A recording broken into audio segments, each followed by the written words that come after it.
নমস্কার, দিনবার্তায় আপনাদের স্বাগত। আমি জয়দীপ। এখনকার বিস্তারিত।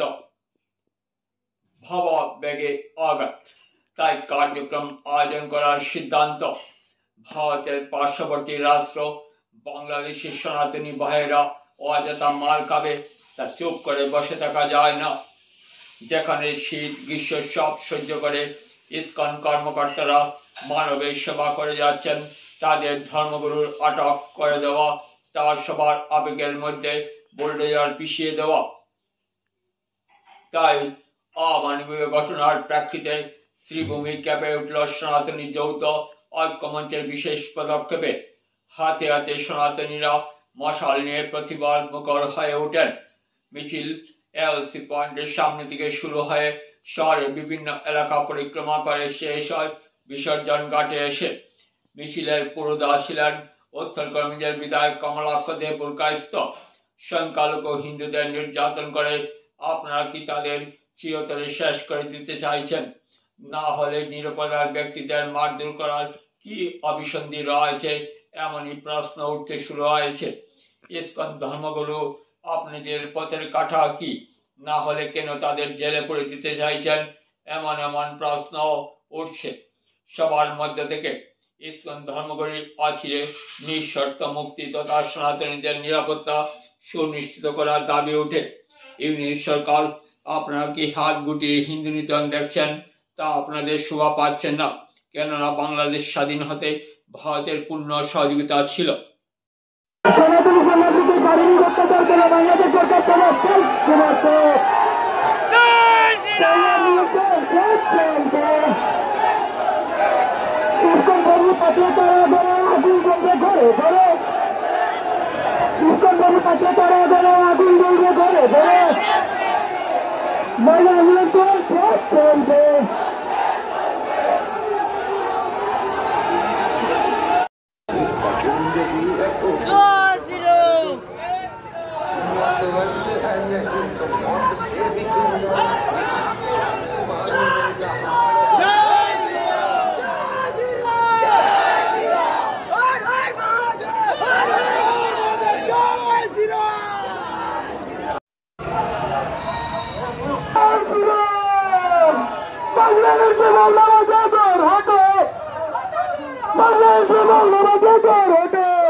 সুরক্ষিত থাকে আমি আমার ভাষণ করে রাখছি।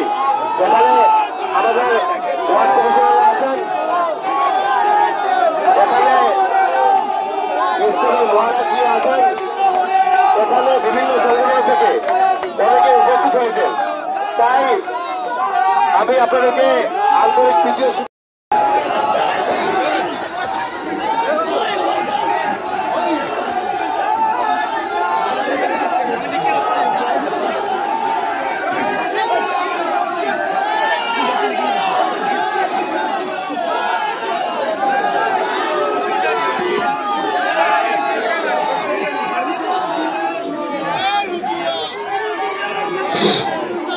সবাইকে আমি অনুরোধ করব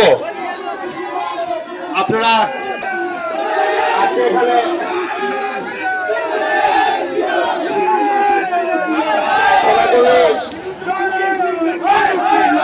মুখ্যমন্ত্রীর তরফ থেকে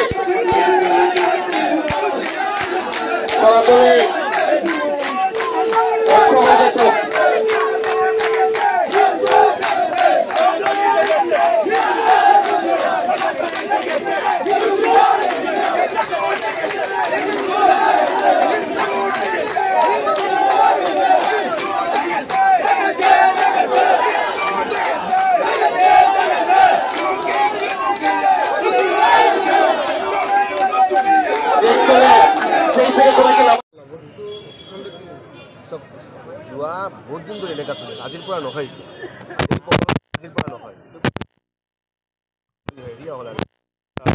চিন্ময়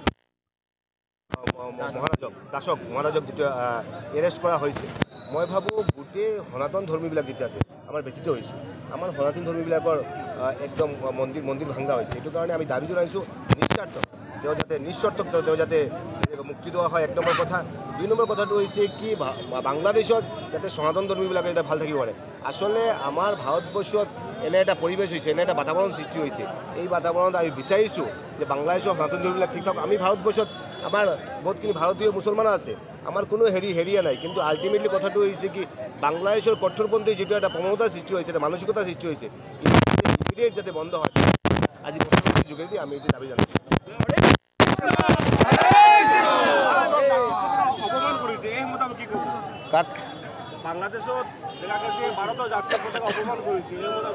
মই তো কলো যে অপমান করার পিছতে অতি দুখরে কব লগা হয়েছে যে ভারতত যিবিলাক ইসলাম ধর্মাৱলম্বী মানুহ আছে মানে মই প্ৰত্যেকখন ভাৰতত যিখিনি আমাৰ পাকিস্তানপন্থী যিখিনি আছে ভাৰতীয় মুছলমানৰ কথা নকওঁ আমি ফেচবুকত আজি দেখা পালোঁ সিহঁতৰ কমেণ্টছখিনি আমি দেখা পালোঁ সিহঁতক ভাৰতীয় বুলি নাভাবে নেকি এইটো কাৰণে মই ভাবোঁ এইটো অপ'জ কৰিবলৈ গ'লে যেতিয়া আমি যাওঁ গোটেই ৰাইজ ওলাই আহিব লাগে একৰ্ডিংলি আমি ভাৰতবৰ্ষৰ প্ৰধানমন্ত্ৰীক আমি অনুৰোধ কৰিম যে এই যে ভাৰতীয় পতাকা অৱমাননা কৰাকে আমাৰ ভাৰতৰ প্ৰত্যেকজন ৰাইজক অপমান কৰা হৈছে ভাৰতৰ প্ৰত্যেকজন ৰাইজক যেতিয়া অপমান কৰা হৈছে তাৰ কাৰণে যাতে কঠোৰৰ পৰা কঠোৰ ব্যৱস্থা লোৱা হয়